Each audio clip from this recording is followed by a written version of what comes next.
Современный мужчина оказывается в сложном положении, когда речь идет о том, чтобы быть самим собой. В современном обществе существуют различные ожидания и стереотипы, которые накладываются на мужчин. Эти ожидания связаны с их поведением, внешностью, карьерой и даже эмоциональной состоятельностью. Современность задает новые стандарты мужчин, перечеркивая такие понятия, как маскулинность, ответственность и мужество. В результате ты видишь, что происходит с мужчинами в западной культуре. Такие мужчины не способны поменять старый смеситель в ванной, что уж говорить о исконно мужских занятиях и обязанностях. Но что значит быть собой? Мало кто действительно понимает, либо задавался серьезно этим вопросом.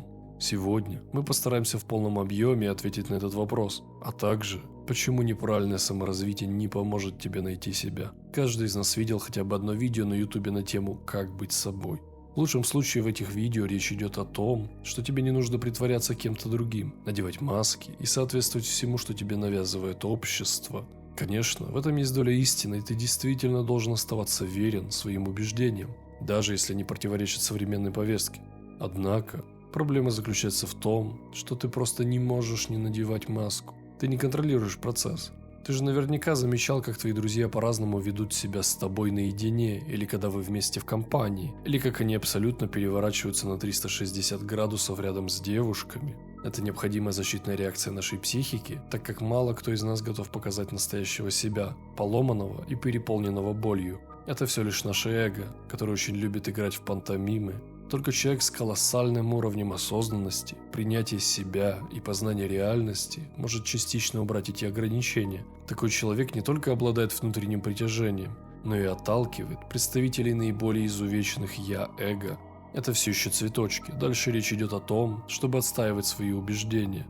Смотря видео, ты уже наверняка усвоил, что убеждения формируют нашу личность. Нам прививают определенные вещи с самого детства, через близких нам людей, друзей, учителей, масс-медиа и все, что нас окружает на протяжении нашего пути. Именно поэтому у каждого из нас есть свой уникальный опыт, которым мы можем даже гордиться. И это нормально. Однако, множество наших убеждений ложны и были привиты нам без нашего согласия. Чем ты моложе, тем больше ты как губка способен впитывать в себя хорошее и еще больше плохого. Под плохим я подразумеваю все то, что деструктивно влияет на твою повседневную жизнь. Сейчас ты можешь быть уверенным в том, что пишешь и во что веришь, но стоит тебе вернуться через какое-то время, и ты уже переполняешься испанским стыдом от своих сообщений и мыслей. Знакомо, не правда ли? Обычно понятие «просто быть собой» характерно для современной психологии, и это очень удобно для женщин. Очень грустно наблюдать, как многие мальчики и мужчины верят в это. Такова реальность. Только женщина в этом мире может позволить себе быть собой и быть слабее мужчины. Ты, как мужчина, не можешь себе этого позволить, что бы тебе ни говорили. Просто быть собой – это современный синоним оставаться слабым и не предпринимать ничего, чтобы улучшить свое плачевное положение. Когда ты говоришь, что найдется человек, который примет тебя таким, какой ты есть, ты подписываешься под собственной слабостью.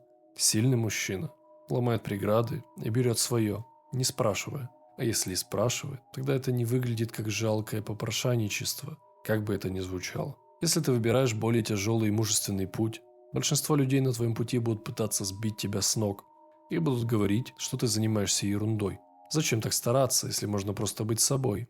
То есть ничего не делать. Не рвать свои внутренние шаблоны, не ставить свои внутренние убеждения под сомнение. Наши прадеды перевернулись бы в гробу, если бы видели, во что мы сейчас превратились.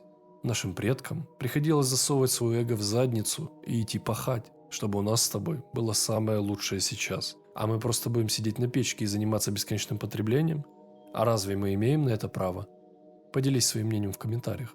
Весь контент на канале по большей части направлен на саморазвитие. Однако саморазвитием считается не только занятие медитацией, просмотр контента и практика самодисциплины.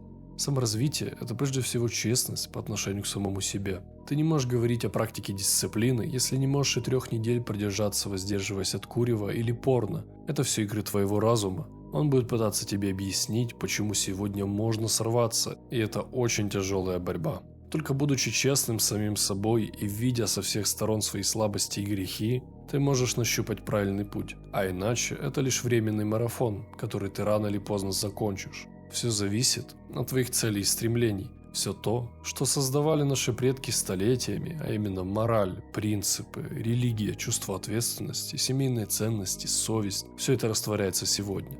Именно такие надстройки нравственности делают нас людьми. Убрав всю моральную составляющую, мы постепенно начнем возвращаться туда, откуда начали много тысяч лет назад. Но современная психология – это как твой друг-алкоголик, который говорит тебе: «Да чё ты, давай оторвемся по полной, один раз же живем». Завтра у тебя может быть самый важный день в жизни, который ты проспишь. А проснуться ты можешь уже слишком поздно.